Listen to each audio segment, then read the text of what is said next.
In today's video, I'm going to show you a lesser known mental health issue called maladaptive daydreaming, exactly how it affects other mental health issues, and ultimately how I recovered from this.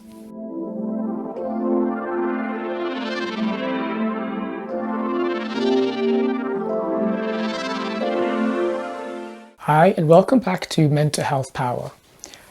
So, daydreaming is something that is very normal. It's something we'll experience pretty much at various points in our lives. And this is because commonly we experience daydreaming when we are bored. So just in case someone doesn't know what the word daydream means, this is when usually we're experiencing some kind of boredom and then our mind starts wandering off and we start imagining or thinking about things that are completely different from what we're doing in that moment. And so this is normal. This is often what will happen, especially, for example, people are at school, maybe they're at work and maybe there's something boring going on at that moment, so their mind wanders off. That's pretty normal. The reason why this is okay is because it's usually temporary and our mind will always find a way to bring itself back, or we quickly rein in our minds and we say, oh, let's come back to what we're doing now. So that's fine, that's good and normal. The problem is it becomes maladaptive, so as in it becomes detrimental to a person when it becomes obsessive and essentially becomes like an addiction, and it becomes a compulsion that they cannot stop. So on top of all of the other mental health issues I experienced for the past 10 years and I've essentially recovered from, which you'll see I talk about in my other videos, so I won't go into them now, but essentially to recap, varying amounts of symptoms of depersonalization, derealization, depression, anxiety, video game addiction.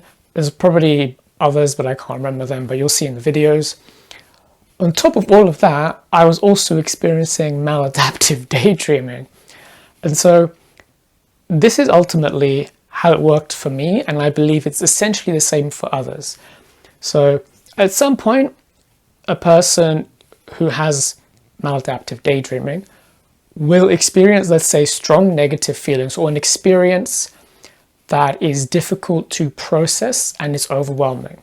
So often it can be strong negative feelings that the person cannot actually cope with because they are so painful.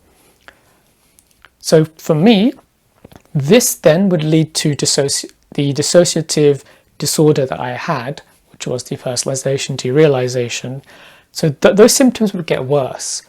And that was normally how it would work, where strong emotions would trigger anxiety, which would trigger depersonalization symptoms to get worse, or other experiences would trigger anxiety, which would make the depersonalization, derealization symptoms get worse. Now, depersonalization is actually a coping mechanism. And so the dissociation is a way to cope with the extreme levels of anxiety and the negative feelings that are overwhelming. So what would happen is, because depersonalization was basically really, really scary and terrifying, the symptoms were like that, and so this would generate more anxiety. So depersonalization creates more anxiety, which feeds into more depersonalization symptoms. So then I believe what happened was my mind needed a way to cope with the existing coping mechanism that was becoming too difficult to cope with. So it created another coping mechanism, which is maladaptive daydreaming. So you could say maladaptive daydreaming became a coping mechanism to cope with another coping mechanism.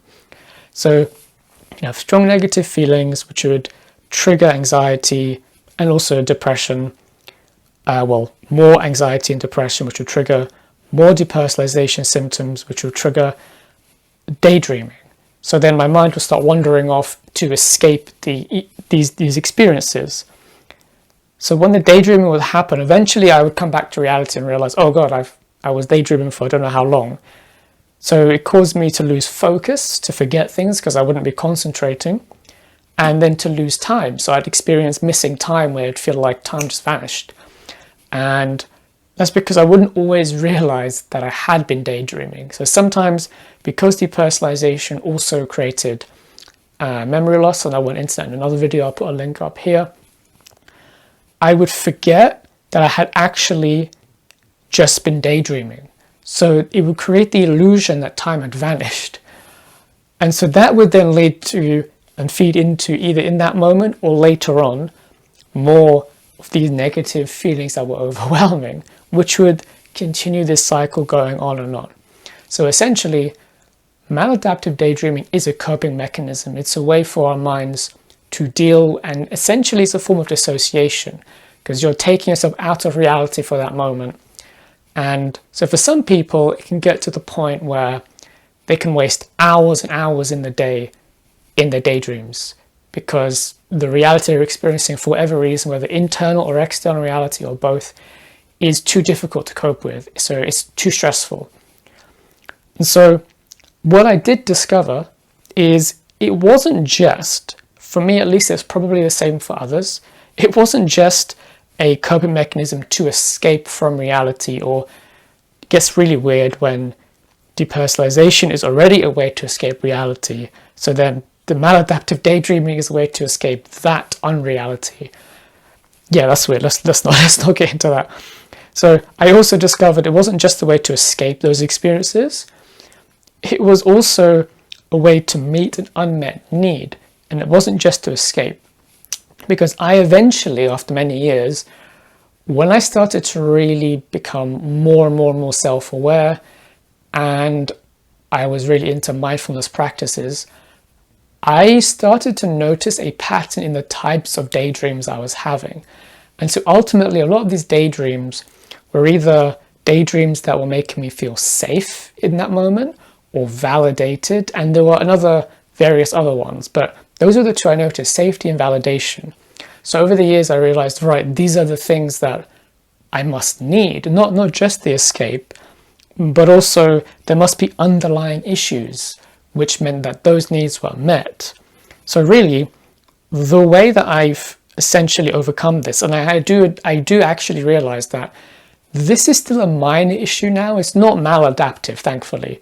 Now I do notice my mind does have every now and again a tendency to wander off, but because I meditate every day, I've been doing so for about 3 years, and I practice mindfulness as well as that on top of the meditation, it is very easy for my mind to automatically now just bring it back in. So it's usually a couple of seconds, maybe maximum minute, and I'm back. So I can see that through retraining my mind, it is basically going away. So the way I did this was, firstly, yes, try and figure out what you're escaping from. Is it an external reality? Is it things going on the side that are too difficult to cope with because they're overwhelming? So for example, could it be strong feelings from the past that have not been processed?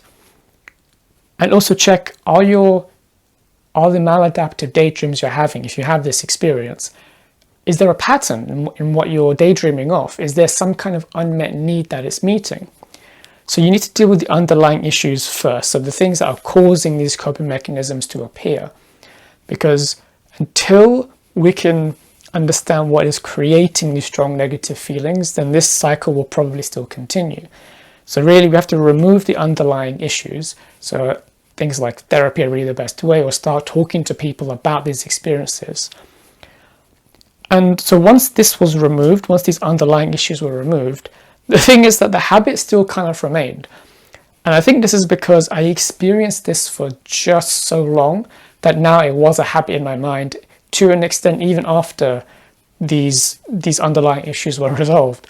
So then I had to retrain my mind through mindfulness practice, through meditation, because they ultimately keep you at your point of awareness, and they help us to detach from the thoughts we're having, so we remember not to identify with the thoughts or the daydreams. So as I mentioned in other videos, we are not our thoughts, we are the observers of our thoughts, and that includes the daydreams. So it gets to the point where you can see a daydream coming and you can observe it, but not, let's say, jump into it. So you can see it coming, you can realize, oh look, there's a daydream appearing. And because you're not attaching to it, you're not identifying with it, it just goes away. It takes practice every day, but eventually, because this is a mindfulness practice, you become more and more self-aware. And that ultimately means you stop giving this habit power, and gradually over time it weakens. And so that is maladaptive daydreaming summed up, and generally how I've been recovering from this. One thing to note is this can happen even mid-conversation with people. So if you find yourself missing out what people are saying, it's entirely possible that your mind is having a quick daydream, then you're bringing yourself back and then it's forgetting that it's happened. It's just something to be aware of, because this happened to me for years and I didn't notice it for a long time. So thank you for watching, and don't forget to like and subscribe if this has helped you. Comment below if you've had similar experiences, and I will see you in the next video. Take care.